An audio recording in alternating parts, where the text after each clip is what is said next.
Hoje em dia podemos notar uma grande ascensão na utilização dos dispositivos móveis. Um dos destaques dessas novas tecnologias são os tablets, que estão atingindo uma gama cada vez maior de consumidores. O surgimento do sistema operacional Android possibilitou que tal tecnologia se tornasse acessível aos mais variados públicos. Outras vantagens são os recursos que podemos ter na palma das mãos com o gadget. A capacidade computacional de um tablet supera na maioria das vezes o computador considerado top de linha na década passada, possibilitando desde a execução de um simples aplicativo como uma calculadora, até mesmo a execução de games em 3D com gráficos exigentes. Além, claro, de possibilitar acesso à internet e funções como câmeras e reprodutores dos mais variados tipos de mídia.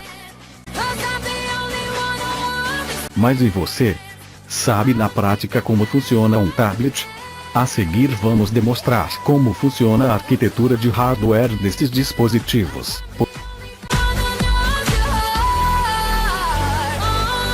Em termos de hardware, o principal componente do tablet é o SoC, System on a Chip.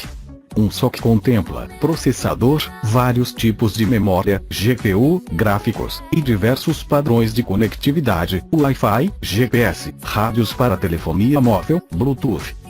Os smartphones e tablets demandam de alto desempenho e baixo consumo. A maioria dos SoCs se baseia em processadores ARM, Advanced RISC Machine, ou variações, que utilizam a arquitetura RISC, Reduced Instruction Set Computer. Como o nome diz, apresenta conjunto reduzido de instruções, mais simples e executadas em tempo similar, quase sempre em um ciclo, já que possuem tamanhos fixos. O que facilita a implementação do pipeline, onde simplificadamente significa a execução de diversas instruções ao mesmo tempo. As limitações de velocidade dos processadores ARM, assim como qualquer outro, devem-se às questões de consumo de energia e aumento de temperatura. A evolução do sistema Dual CPU foi um sistema multinúcleo, onde as principais vantagens são seu gerenciamento de energia, que é capaz de desativar os núcleos quando a demanda de processamento está baixa, e a facilidade de alterar a frequência de operações dos mesmos, resultando em economia de energia e aumento de desempenho. A GPU, Graphics Processing Unit, é um circuito especializado concebido para acelerar a saída da imagem em um frame buffer. Destina-se a saída para um display. GPUs são muito eficientes na manipulação de computação gráfica e são geralmente mais eficazes do que os processadores de uso geral para os algoritmos quando o tratamento de grandes blocos de dados é feito em paralelo. Smartphones e tablets modernos são equipados com chipsets integrados avançados que podem fazer muitas tarefas diferentes, dependendo de sua programação. GPUs são uma parte essencial desses chipsets, e como jogos para celular estão empurrando os limites de suas capacidades, o desempenho da GPU está se tornando cada vez mais importante. A memória RAM, assim como nos computadores, atua nos smartphones e tablets para executar um determinado aplicativo.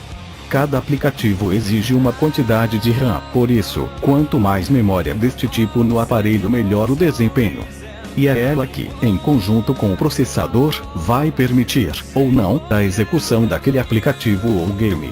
Por isso, é cada vez mais importante que os smartphones tenham muita memória RAM, já que os aplicativos estão ficando cada vez mais exigentes.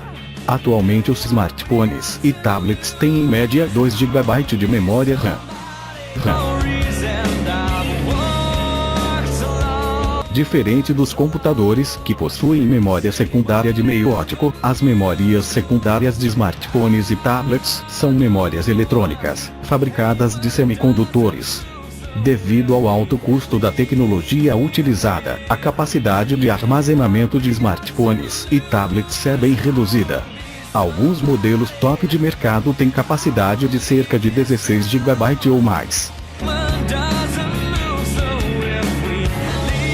O LCD, Liquid Crystal Display, baseia-se em um líquido que pode ser controlado eletricamente, bloqueando determinados pontos de iluminação, definindo os pixels a serem apresentados. A tela de LCD é constituída por duas camadas de eletrodos, óxido de índio estanho, que cercam o cristal líquido, e uma fonte de luz chamada Light Emitting Diode, LED. O LCD colorido possui mais uma camada de filtros que criam subpixels com as três cores básicas: vermelho, verde e azul. O OLED, Organic Light Emitting Diode, é um diodo orgânico emissor de luz utilizado para a construção de telas e monitores. Está subdividido em 4 partes principais: substrato, plástico ou vidro, anodo, óxido de índio estanho, cátodo, alumínio, camadas orgânicas, subdivididas em condutora, polianilina, polímero condutor, emissora, polifluoreno, polímero emissor, emissor. A tecnologia de tela sensível ao toque, touchscreen, tornou-se um facilitador na interação homem-máquina. Os displays touchscreen podem ser divididos em 2 categorias: resistivo, formado por 2 películas separadas por um pequeno espaço.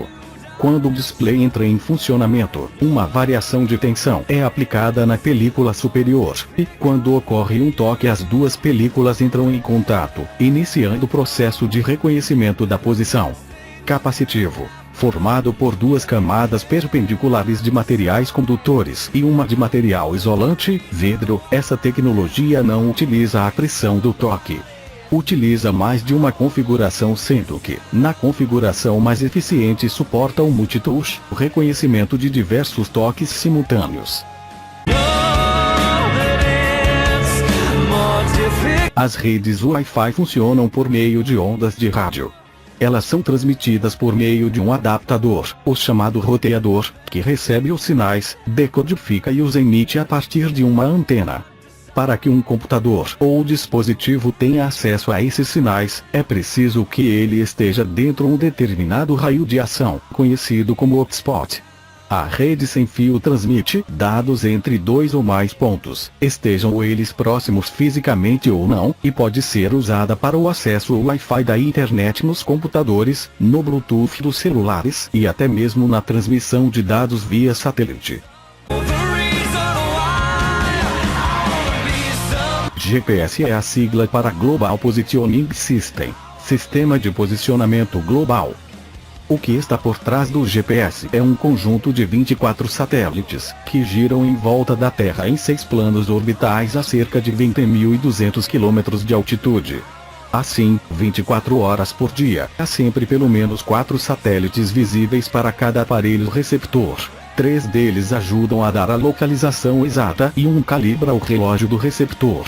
É que, como o sistema é baseado na sincronia entre aparelho e satélite, estes últimos carregam relógios atômicos ultra precisos, eles precisam acertar o relógio simples do receptor o tempo todo. As câmeras dos smartphones são compostas basicamente pelo conjunto dos sensores, lentes, circuitos auxiliares e, em alguns casos, sistemas de iluminação para fotos. A diferença das câmeras para celulares e para as dedicadas consiste na necessidade de baixo custo e tamanho reduzido. Os sensores funcionam através de células receptoras e a quantidade de células receptoras é que indica o tamanho da fotografia indicado pela unidade megapixels. Um sistema de iluminação para fotos é o flash. Os LEDs convencionais, que apresentam baixo consumo e tamanho reduzido para celulares,